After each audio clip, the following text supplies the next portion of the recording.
जय हिंद साथियों, आप सभी सुनने, देखने और चाहने वालों को आजाद सैफी का दिल से सलाम। स्टोरी ऑफ कंट्री, कहानी वतन की, कि आज पहले कार्यक्रम में आपका खैर मकदम है, आपका स्वागत है।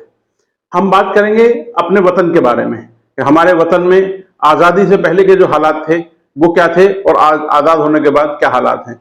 एक तरफ अंग्रेजी साम्राज्य था, उसमें तमाम वतन अजीज ने मिलकर के उस साम्राज्य को उखाड़ फेंकने में एक अहम योगदान अदा किया।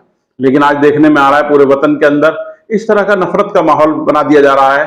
सरकार में बैठे जो लोग हैं वो उनको संरक्षण दे रहे हैं। ऐसा लगता है कि ये हिंदुस्तान किस तरफ जा रहा है, ये वतन किस तरफ कैसा बनेगा। दोस्तों, बहुत सारे सवाल ऐसे हैं जो सोचने पर मजबूर करते हैं कि जिस वतन को आजाद कराने के लिए शहीद आजम भगत सिंह, चंद्रशेखर आजाद, शहीद अशफाक उल्लाह, राजगुरु जैसे तमाम शोहदाओं ने अपनी कुर्बानी देकर के इस वतन को आजाद कराया, आज वो अच्छी जगह स्वर्ग में बैठे हैं। तो आज सोचने पर मजबूर होंगे कि जिस वतन को उन्होंने अपना लहू देकर आजाद कराया, उस वतन की आज हालत क्या है। न जियो धर्म के नाम पर, न मरो धर्म के नाम पर, इंसानियत ही है धर्म वतन का, बस जियो वतन के नाम पर।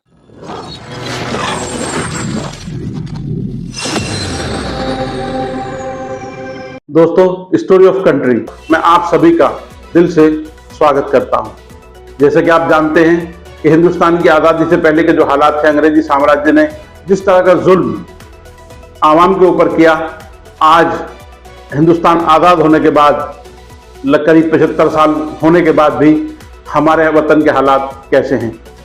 जो काम अंग्रेजी साम्राज्य भी नहीं कर सका, इन चंद सालों के अंदर आज वतन को कमजोर करने की साजिश हो रही है। चारों तरफ से आपको देखने में आता है कि जो वतन के हालात हैं, जो लोग प्यार, मोहब्बत, धर्म और जाति, मजहब से ऊपर उठ करके एक दूसरे भाईचारे के साथ, गंगा जमुना तहजीब के साथ इस मुल्क में रहते थे, आज अपने इस वतन को पता नहीं किसकी नजर लग गई है कि हम एक दूसरे से इतनी नफरत में आगे बढ़ चुके हैं कि आज देखने में आता है कि उस नफरत के कारण से वतन में एक नफरत की फिजा हो गई है और वतन कमजोर, वतन की बुनियादें कमजोर होती जा रही हैं। हमें समझना होगा कि इस वतन को कमजोर करने के लिए कौन लोग काम कर रहे हैं।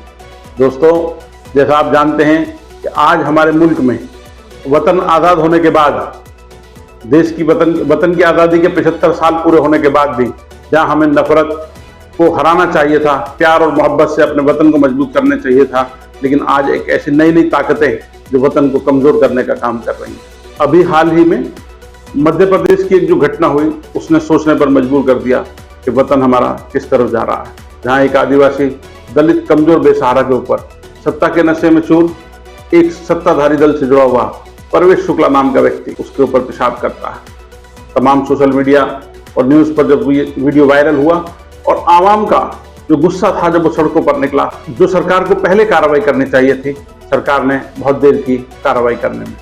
लेकिन आज एक चीज और बात है कि आखिर ऐसे लोगों को कौन संरक्षण दे रहा है, ऐसे लोगों का ब्रेन वॉश कौन कर रहा है, ये सोचने की बात है।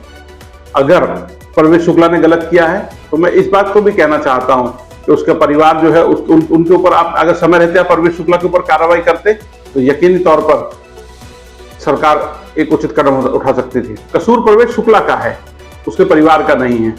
उसकी माँ, उसके पिता, उसकी बहन, उसके घर के और परिवार के सदस्य, उनका कसूर नहीं है। सरकार को परवेश शुक्ला के खिलाफ सख्त से सख्त कार्रवाई करनी चाहिए थी, लेकिन एक अजीब कानून का राज नहीं है, सच लगता है कि जंगल राज आ गया है, जहां चाहो वहां बुलडोजर ले जाओ और उस पर चला दो। तो सोचना पड़ेगा, देश में जो न्यायपालिका है उनको भी इस पर ध्यान देना चाहिए कि सरकार बिल्कुल बेलगाम होती जा रही है, समय पर कार्रवाई नहीं कर रही है, और अगर कार्रवाई कर रही है तो उसके परिवार को जिनका कोई कसूर नहीं है उनके खिलाफ भी कार्रवाई हो रही है। और आप लोगों ने देखा हरियाणा और राजस्थान के बॉर्डर पर कैसे एक 35 साल के नौजवान नासिर और 28 साल के नौजवान जुनैद को उनका अपहरण करके बोलेरो गाड़ी के अंदर उनको जिंदा जला दिया गया। ये वतन इसलिए आज़ाद नहीं कराया था कि ये इस तरह के हालात होंगे। चाहे वो नासिर और जुनैद का वाकया हो कि जहां उनको बोलेरो गाड़ी के अंदर नासिर नवयुवक 35 साल और जुनैद 28 साल को जिंदा जला दिया जाता है। हम इस वतन को किस तरफ लेकर के जा रहे हैं। अभी हाल ही की 1 जुलाई की घटना है बुंदेलखंड की। महाराजपुरा एक गांव पड़ता है। 1 साल की बच्ची के साथ एक दलित बाप अपनी पत्नी के साथ एक पारिवारिक कार्यक्रम में जा रहा था। दबंग लोगों को ये बर्दाश्त नहीं हुआ कि वो उनके घर के सामने से कपड़े पहनकर, जूते पहन करके जा रहा है।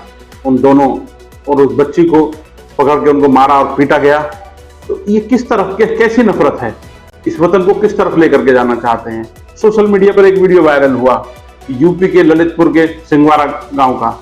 वहां देखेंगे आप कि दलित समुदाय की महिलाएं चप्पल नहीं पहन सकती हैं, जो अपना पे को ऊंचा मान बैठे हैं, उनके घरों के आगे चप्पल पहन करके नहीं निकल सकती हैं, वो हाथों में चप्पल लेकर के जा रही हैं। इस वतन को आज़ाद कराने के लिए जो तमाम शहीदान वतन हैं, चाहे वो शहीद आजम भगत सिंह हो, चंद्रशेखर आज़ाद हो, अशफाकुल्ला हो, राम प्रसाद बिस्मिल हो, राजगुरु हो, तमाम लोग आज स्वर्ग में बैठे हुए सोचते होंगे कि हमने इस वतन को आज़ाद कराने के लिए अपनी जानों का नजराना पेश किया। लेकिन आज वतन के हालात क्या हैं, ये सवाल हमारे और आपके सबके सोचने का है। इसीलिए हम लेकर के आए हैं कहानी वतन की, कि अंग्रेजी साम्राज्य और आज के साम्राज्य में क्या फर्क है, आज़ादी से पहले के हालात क्या हैं, आज़ादी के बाद वतन के हालात क्या हैं। इसी में आप सोमवार और शुक्रवार को देखेंगे हमारा एपिसोड कहानी वतन की। अगर आप सभी को ये वीडियो पसंद आई है तो इसको लाइक कीजिएगा, कमेंट कीजिएगा, अपनी राय दीजिएगा और चैनल को सब्सक्राइब कीजिएगा। हमारे साथ जुड़ने के लिए, हमारा हौसला बढ़ाने के लिए मैं आप सबका दिल से शुक्रिया अदा करता हूं। हमारे साथ लगातार जुड़े रहिएगा। बहुत बहुत शुक्रिया। जय हिंद।